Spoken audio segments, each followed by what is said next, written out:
Hey guys, happy Thanksgiving. It's your girl Nadia and welcome back to my channel.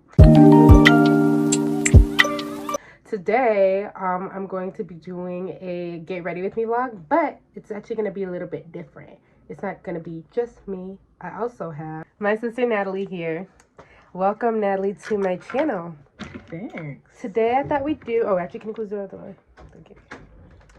I already did my intro and stuff, but I thought today that we could do just kind of like a little Q&A, get ready with me, my big sister. We love to see it. I have a few topics for us to talk about actually. So the first thing that I thought we'd talk about is what we're thankful for in this season. It's Thanksgiving, so I thought we'd talk about, the things that we are thankful for in this season of our lives. So do you want to start or me?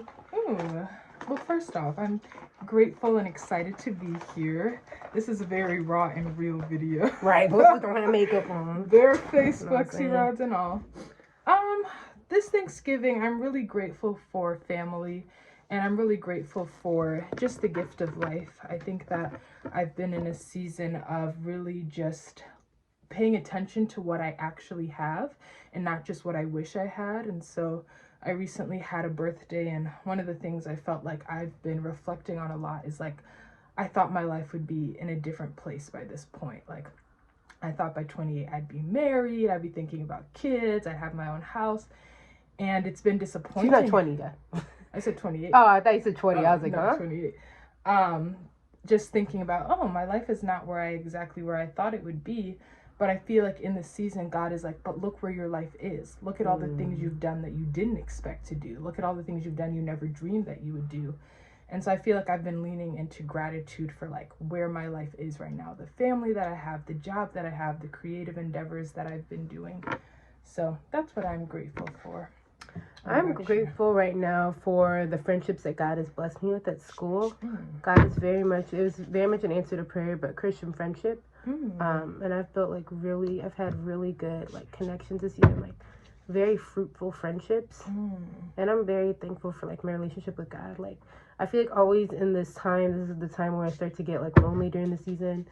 Bookie season, you know what I'm saying, for real. Cuffing season, for real. Right. Everybody's got their little shot at thing, it's Christmas. I've never had a little boyfriend or whatever on Christmas. Never been in a relationship. But I usually during this time I want a boyfriend, but I've just been in such a season where I've been so satisfied with God lately that it's just I'm glad I'm not in a relationship. I'm glad that I am in this singleness journey. I'm not even gonna call it a season of singleness, just my time getting closer with God right now. And so I'm just I don't even feel I don't even have that craving for a boyfriend right now. I crave God instead, which is something that who would have thought me? We all did. Yes, we all go on journeys, and sometimes it takes a second to come back around. Yes. Okay, so the second question I had was, you kind of answered it a little bit, but if you can go into more detail about the season that you're in right now, and as we're gearing into the new year, what is the season that you have right now, or what season do you feel God's gonna take you into? That's good. That's a really good question. I think I'm in a season of expectation, and not to get too deep, but something that I have been thinking about lately is that God is a man of his word, and God is not a liar, and there are certain principles that God abides by. So I think of the principle of sowing and reaping, what you sow, you will also reap. I also think about God honors obedience, and I feel I have been in a season the last few years where I feel there was very specific assignments that God gave me to do.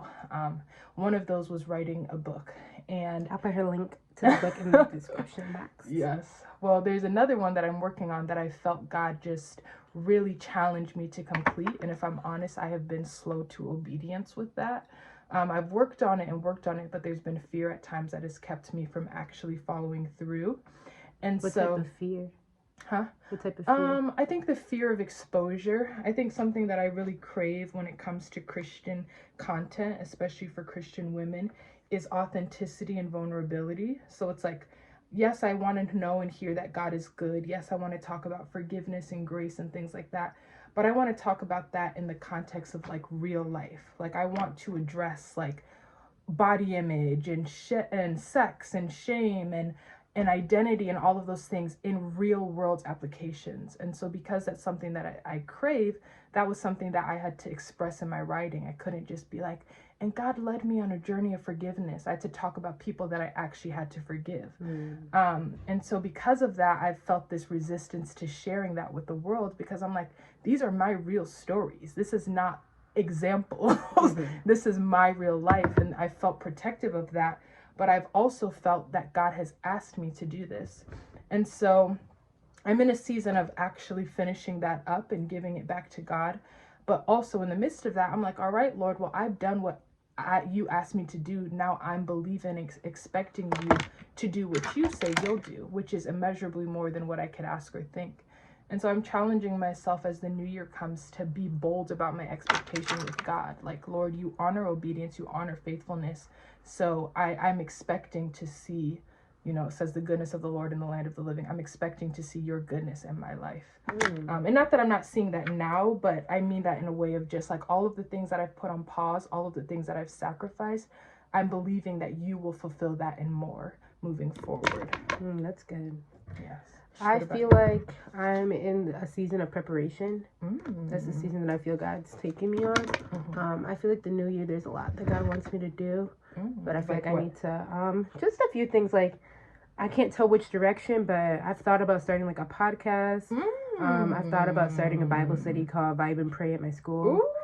And then someone prophesied over me, and they said that they said to seek Christian social media for Christ or something like that, like Christian social media, like to post like Christian content or whatever, which I do already, which is kind of, but something that I've been thinking about is I was like, I think I need to be more vocal and more bold about my faith, more to bring more exposure to it. So it's like I've been on this journey where it's like I've gotten like really close with God. Like I've been on this really good journey, but like who knows about it? Like besides people like on my private story or the private story on Snapchat, or like there's my friends. Private story. You got the main and then the private. Like the main private story and then the private story. Interesting. But it's like who knows though? And I feel like I need to be more vocal about like my Christianity, because people keep saying you have influence in your voice. A lot of people listen to you and stuff, and so it's like I feel like I need to be more vocal about my faith. And even when I think a lot of times it's hard because the devil's in my ear, like, oh, people know about your past, people know what you did, like who's gonna listen to you, like you're a hypocrite or stuff like that. The devil just keeps putting thoughts in my ears, but the Lord's like, well, look where I brought you out from. Exactly. Like, let me use your story to relate to people, use your story to to help people. And I think people, it's like, I think the devil, whenever the devil says stuff like that, it's because he knows there's power. He's scared. Exactly. Yeah.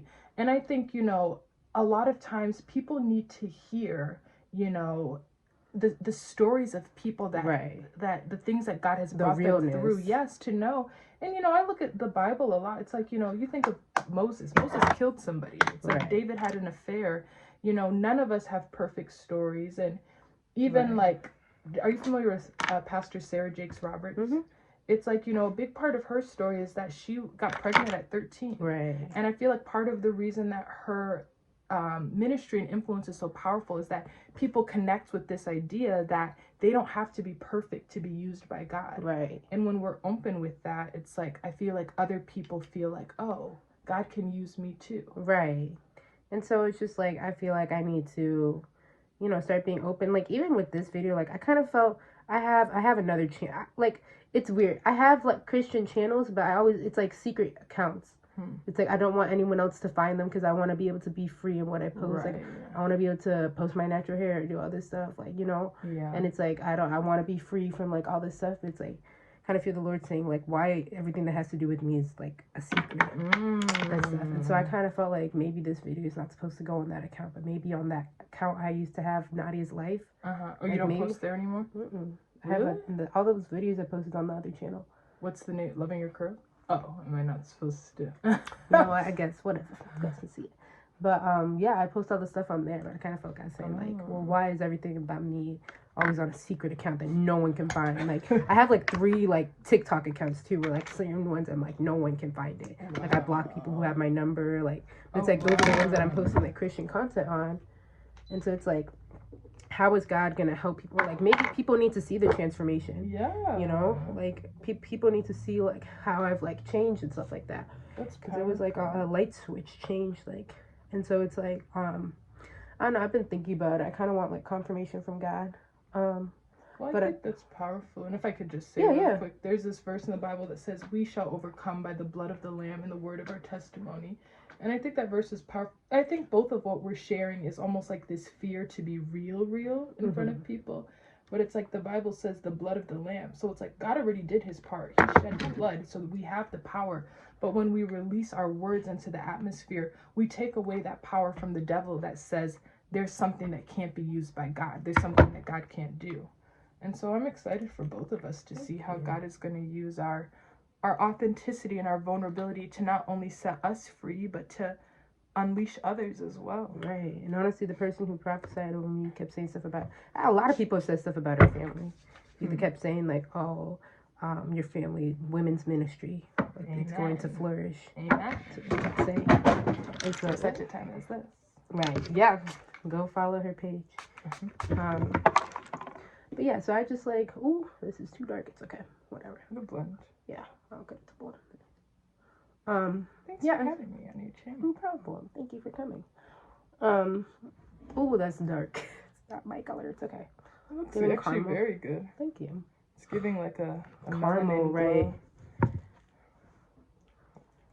But yeah, I'm excited for where God is taking me on this journey. I feel like I've always been in this like cycle where I start doing like really good in my relationship with God, and then like I'll fall back, and then like I'll go in this cycle and then come back to God. And I feel like right now I've been like steady.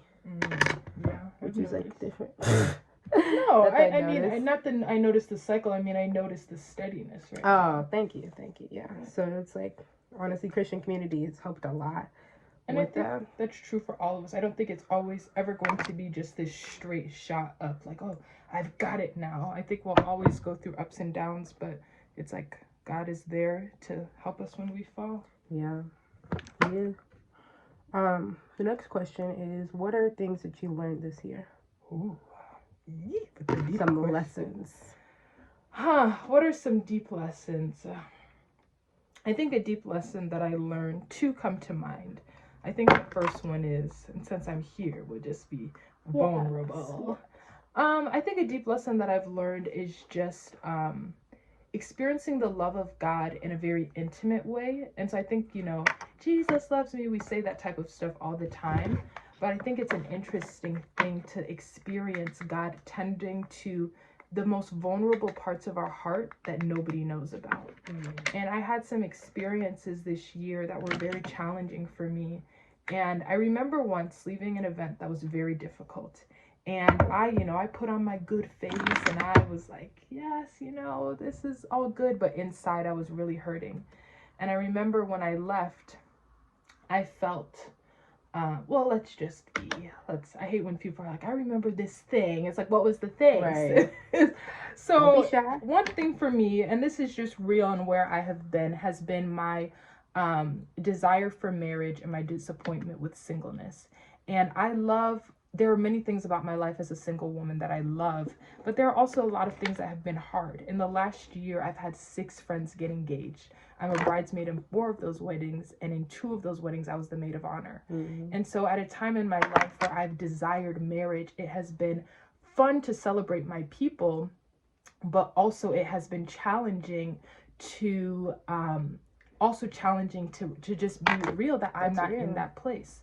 And so I remember going to an event for one of my best friends that was like celebrating her wedding. And it was a lot of fun. But inside, I was also feeling just like the disappointment of like, I am single as a Pringle over here. And I remember, I enjoyed the event. I had a lot of fun. And then when I left, these words came to my mind, which was this Bible verse: man looks at the outward appearance, but God looks at the heart. And in that moment, I just felt God saying, I do know and understand that this was challenging for you. Like, I know that everybody else saw the smile and the celebration, but I know what you experience on the inside and know that I love you and care about that too. And for me, that was such a big moment because I feel like I am someone, I've heard that verse a million times and I've always thought about it like, while we can only see the outside, God knows what's really going on, so you better be honest before him. But for me, I feel like that verse came alive in a new way where it was like, sometimes everybody else doesn't need to see what's going on in the inside. Sometimes that's a very personal and intimate thing for you and God. And in that moment, I just felt like God's like, I see this area and you can be honest with me about this area. And so I think that's one of the big lessons that I've learned this year. One of the big lessons that's manifested through experiences is that God cares about that deeply intimate stuff. It's not just about how often are you spending time with me. It's not just about how many people are you telling about me. It's also like, Natalie Brown, you, outside of the ministry, outside of your work, outside of your family relationships and friends, I care about you, like, deeply. And I think that that's something I've said before, but I didn't always deeply believe it in my heart. And I feel like this year God proved to me, I gotta keep going, how much, he loves and cares for me. So that's mine. Good. Did that make sense? Yeah. Something that I've learned that I have to trust God. And I feel like something that's hard is that, like, I did not trust God. Honestly, I feel like it stemmed from when my uncle died. Like, when we were like a sophomore. I was like a sophomore in high school. I think a sophomore then? I think so. Oh, okay. Or maybe I was a freshman. But my uncle died, just did not. I'm still confused or whatever as to why he died. But I feel like I just had like this like genuine like confusion. Sorry, I'm like all the way over here trying to talk. Should we be telling them the products we're using? That's okay. You can. My products are just whatever I find. What products are you using? It's okay. No, say the product. Well, this is Bare Minerals. This is Bare Minerals Foundation. You go ahead and do the promo. Right. Let's wait for the partnerships before we say this types of. You have to pay us if you want to talk about it. But we're open. Right.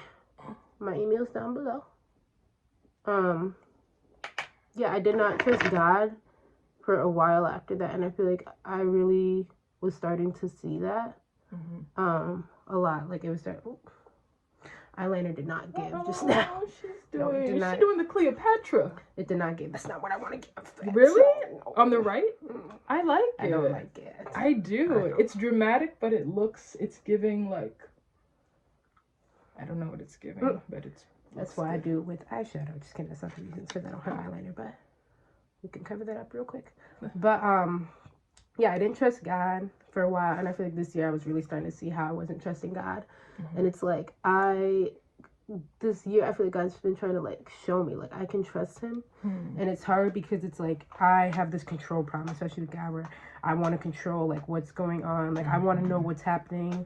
And so it gets hard because I'll try to ask God for every detail. I'm like, please give me a dream. Give me a dream, God, so I can know it's truly from you. And I feel like God's just like, you need to just trust me. And I used to call this stuff, I kept calling it dangerous prayers. And I see these TikTok videos, people be like, me wondering why everyone in my life left. And they're like, I asked God to reveal snakes in my life. And so I kept calling those dangerous prayers. And the Lord kind of called me out the other day. And he was like, you only call it dangerous because you're scared. And I was like, whatever, God. And stuff. And so I was like, I need to pray one of those prayers. And so I was like, it's scary not knowing the plan, because I'm like, God, I feel like God knows, I always refer to it as a puzzle, but God knows the big picture, and I just get little puzzle pieces. That's good. And so God's been like revealing like little puzzle pieces to me. I'll be like, oh, there goes another piece. Put that on the thing, you know what I'm saying? That's good. Thank you. But that's what makes it fun too. Well, I think for me that changes my perspective, because it's like when you look at it as you're putting together a puzzle. If somebody was just like, I'll do this for you and laid it all out, you'd just be sitting there. Yeah. But it's like when they're like, here's another piece, and they give you hints, it's like that kind of changes the game. And so that's what I feel like God's been doing for me this year, is just like showing me, I forget where I was going before with it, but sorry. No, you're good. But just showing me like little puzzle pieces. And so it's like I've been learning to trust God. And so like when God was just like, you're just scared or whatever, I was like, yeah, because I don't know what you're gonna do. And so I've been in this thing where I'm just like, it's really just me and God for real. Like, I really just gotta, I'm like, one thing I've learned is if God says no to something, it's for a reason. So if I'm like, if God is saying no to like a friendship or something, it is for a reason that I don't know. That's good. And so the other day I said, God, please reveal to me fruitful friendships. And I prepared myself that I was gonna lose people, but instead God just revealed to me new friendships that that were holy. That's good. He's not always exposing the bad. Sometimes he's revealing the good. People I never thought I'd be friends with, people I never thought would change. God's been revealing.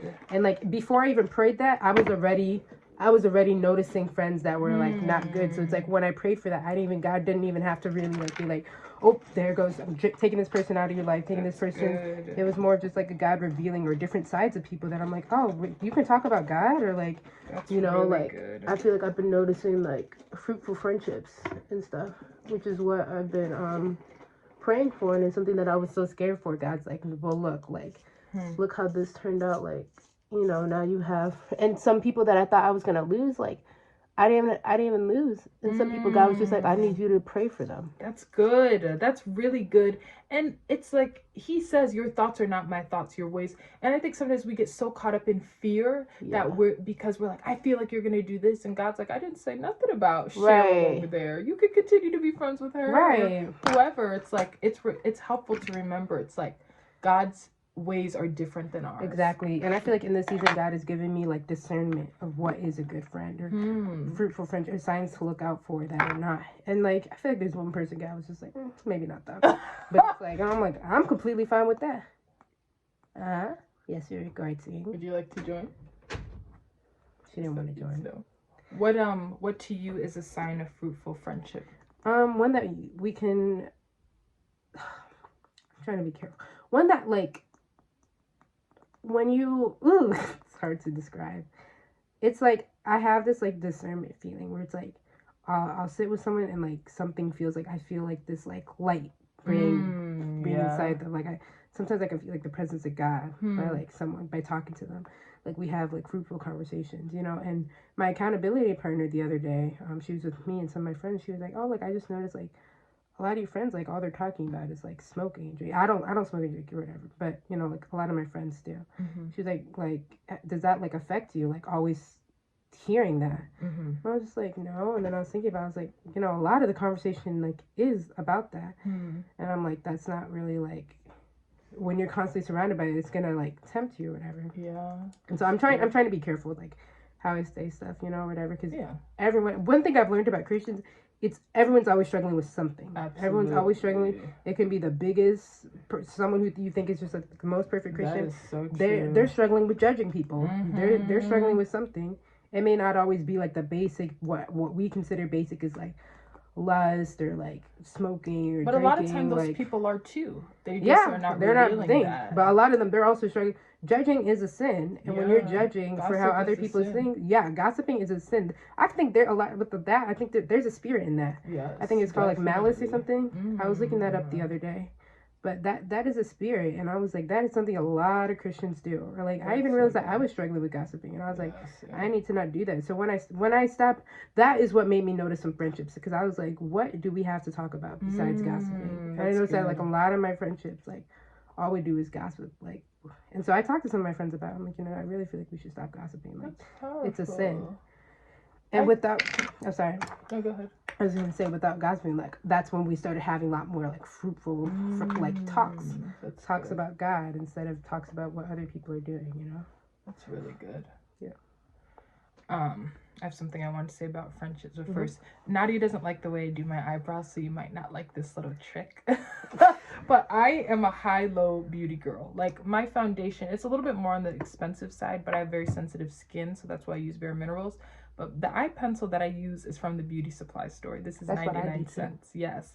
And what I like to put on top of it, did I tell you I got my eyebrows laminated the other day? You did? Yeah. Oh, do you like it? I do, yeah. It makes it so that my eyebrows, when I take off my makeup, there's still a little something left. But then what I do, I just started doing this. I put this on top. This is from Sephora, and it's like a clear brow gel, and it just holds everything in place. Sephora gel, transparent clear brow gel. So I use this one. I don't know why it looks that way. I think it's because when I put the brush on, it's on makeup, but it's like brown. Yes. Well, you didn't tell them the name. Oh. I think it's from like Target. Lash and Brow Gel Mascara Essence. That's what I love. I just feel really quick. If I think there's so many YouTube tutorials and stuff like that out there. Makeup doesn't have to be intimidating. Like, and you don't have to spend you don't have to buy Fenty Beauty or Rare Beauty or whatever. You can, but it's like, you can start with e.l.f. at this pencil. This eyebrow spoolie thing is from e.l.f. Like, e.l.f. has very affordable products. If you just want to start experimenting, like, oh, Morphe's another good one. But what I was going to say about friendship, sorry, I just felt the need to say that because I think makeup can be a great way to enhance your inner beauty. And it's like, we started this video barefaced and we were beautiful, but it's like, there's something fun about getting yourself together as well. I love doing, like, makeup is very therapeutic for me. Yes, like, I love me too. Doing makeup. Yes. What were you going to say about friendships? Oh, so a system that I started using for my friendships in college is, I call it, I feel like God gave this to me, coffee friends and ice cream friends, because not everybody fits into the same category. And so my coffee friends are the people that I can go deep with. These are the people I could sit across from you for hours and tell you like really good things, really hard things, and we can have a deep discussion and I trust your input. Those are my coffee friends. My ice cream friends are the people where it's like, you don't need to know all my business. And it's not that you're not a good person, but it's like, it's a little more low key. Like, we have fun together, almost like, oh, we can go on ice cream dates together. We can do fun stuff, roller skating, trips to the beach, all that stuff. And so, Dad, we're recording. Dad, we're recording. And so it takes the pressure from me having to say or just always be deep with these people. It's like, oh, we're just here for a good time. And for me, that was helpful because it's like, I not everybody has to be a deep person in my life, and not everybody has to be a lighthearted person either. I can have categories for both. And so now I don't tell people like, oh, you're a coffee friend, or oh, you're an ice cream friend. Right. It's like, and the ice cream friends are important too, because sometimes it don't need to be deep. Sometimes we just need to laugh and listen to Beyonce and go about our day. Right. But for me, it's helpful in my mind to have these categories to know what's my level of expectation and what's my level of giving as well. That's good. That's real good to recognize the friendships. And I realized that some of my friends, like, not everyone needs to be your best friend. Yes. Not everyone needs to be your closest friend. And not everybody needs to have intimate access to all the details of your heart. And so just because, like, say we were friends, but say we were friends and not sisters, it's like, it would be okay for you to be one of my coffee friends and me not be one of yours. Right. So it's like, I could trust you with the deep stuff of my life. That doesn't mean you have to tell me everything in your life. Yeah, that's good. And I feel like, yeah, that's good. And to be careful with, like, who you share stuff with. Because, like, for me, like, it's, like, kind of, like, it's hard because I have no problem, like, opening up about stuff that I've struggled with. Like, I'm very open about the stuff that I struggle with. But, you know, a lot of people say they admire that about me, because I feel like for so many years, the devil tried to keep me in shame about a lot of things. And it's like, now I'm just like, I'm not, because, you know, when Christians are united, that's where Satan's gonna fall. Satan wants to keep us in isolation because when two is better than one. That's good. And so I feel like, you know, like for me, like my whole thing, I struggle with like sexual sin. I struggle with lust, and for years Satan tried to like, Satan tried to like keep me isolated. You can't tell anyone. Like, no girls struggle with this. Most girls do struggle with it. A lot of girls just aren't vocal about it. And I think, just to interject really quick, I think that's the power in you sharing, because I think so many people struggle, myself included, and then it's like, but because nobody talks about it, you think you're the only one. And so the devil keeps you in that space because it's like, well, this is a man's sin, or da-da-da-da-da. And it's just like, there's freedom in vulnerability and sharing. And I think the hardest thing for me, like being in high school and struggling with this and not telling anyone, was that I felt like all the like help websites, like all the podcasts and stuff, it was always just geared towards men.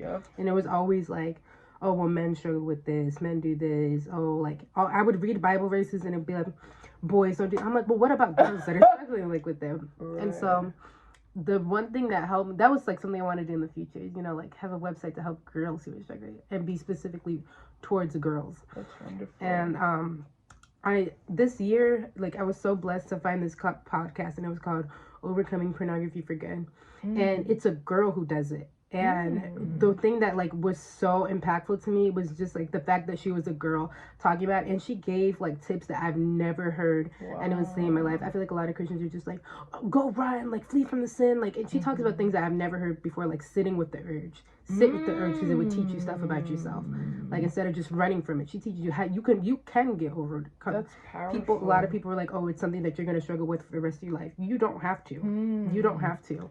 That's powerful. And so, where I was going before with this, I was like, you discern who you share stuff with, because, like, yeah, you can be, like, open with what you struggle with, but you may not need to go into detail about with everyone about, like, the specifics of, like, or who or what, like, you know, that's really going on, and to discern with that, because some people will use that against you. Yes, and some people are just nosy. That's one thing one of my close friends said. She's like, I had to learn to stop sharing so much with some people, because some people will brand it as, I want to hear your testimony, when really they just want to know the dirt. And people will, there's some people I'm like, I'm not telling you stuff anymore, because you share stuff with everybody. Yes.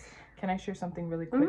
So I was talking about Morphe. I really am a big advocate for Morphe, and I think they started selling it at Target now, but I'm a very low-key beauty girl. Like, I like my products to be simple. I like my products cheap. Yeah. And this is probably like $6 to $8, and Morphe always has a sale going on.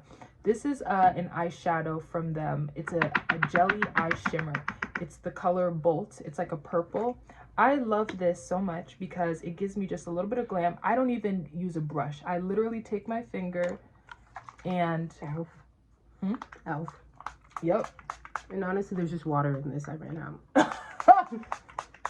I just take a little, put it on my eyes. I don't know if you could see, but look at that. Okay. It's like, it gives me just a little bit of glam, and it's like, would you like some? I'm trying to see what I want from my inner corner. And I don't even, I'm sure makeup artists would be like, what are you doing? But it's like, this works for me, and I literally just use my finger and put it on. So this is just something I would, for the girls that are low-key or just want to get into beauty. Yeah, not everyone, like, makeup has been something that I've been experimenting for years. And I found what I like. I tried to watch a lot of videos, and, like, everyone's different, like, with what they want. Yeah. So, like, you have any, you got a light sparkle? Not with me. I'll just use this. I like a little something in the inner corner, you know what I'm saying? All right, I want to show them my lips, too. Okay. Because this is fun. My little lip combo. Yeah, what's yours? I like that. So, I use the NYX Butter Gloss. I tried something different today. The NYX is always good for the girls, you know. And that's also another affordable one. Yeah, so it was like $2 or something, I think. I took this from my mom, Pharmacy. This is just like a little, like, light lipstick. And then I used this. Found my mom's bag. And then this is just a lip liner. I literally got a beauty supply store for like 99 cents. And I line my lips. See, let me not mention number. But I like to blend in the liner. So which one did you do first? I did the liner, and then I did this, and then I added in the butter gloss after. Oh, that's a very nice combo. Thank you. So what I'm gonna do, mine is gonna be a little bit of a holiday color. This is a Morphe pencil. What color is this? In the color Trendsetter. I noticed you have a Morphe over here too. It doesn't matter. Oh, Morphe, what color do you... Oh, you have the same one, Trendsetter. Okay, so I outline my lips. What did I do that? I'm very excited about this combo because I've been trying to find a red lip for the longest, and so many of them did not. It's hard as black women. It is. To find what works for your shade. And I've learned that I need a dark, almost like a maroon shade. I don't be outlining my lips the best, but I don't care. Probably soon we need to just montage the rest, because time is ticking. The video's at 30 minutes. Oh my. Yeah. Edit. Yeah, that was all my questions. So then this is Morphe as well, and this is in the color Nibble. Not nibble. Okay, so then I just like this inside. Oh, and before any of that, I did you can get these at the dollar store, Vaseline chapstick, and I get them in I have pink, I have brown, I have white. It's wonderful. Can I use this? Thanks. So then, I don't know if you can tell, but the brown tones down the red a little, making it almost like a purple. And then what I'll do, because I am crazy when I outline my lips, I'll take a makeup wipe and go underneath and fix my edges, which I won't do on camera. But one hack that I have learned, because you don't want makeup on your teeth, is to take your hands, make sure they're clean, mine are, and this kind of just helps the lipstick from sticking your teeth. So sounds a little weird. You don't have to. It's me struggling to curl it for me. We're just gonna get a little bit of a, you know what I'm saying, type action. 1, 2, 3, 4, 5, 6, 7, 8, 9. So I'm actually gonna come back when we're done because the video is very long. Bye. Hey guys, this is my finished look. Natalie is downstairs, but I'll show you guys her look in the car. But we went with the little claw clip look type vibe, you know what I'm saying? But yes, so we are actually on our way to our aunt's house. We're actually running a little bit late. Hi, this is my finished look. Now off to Thanksgiving dinner.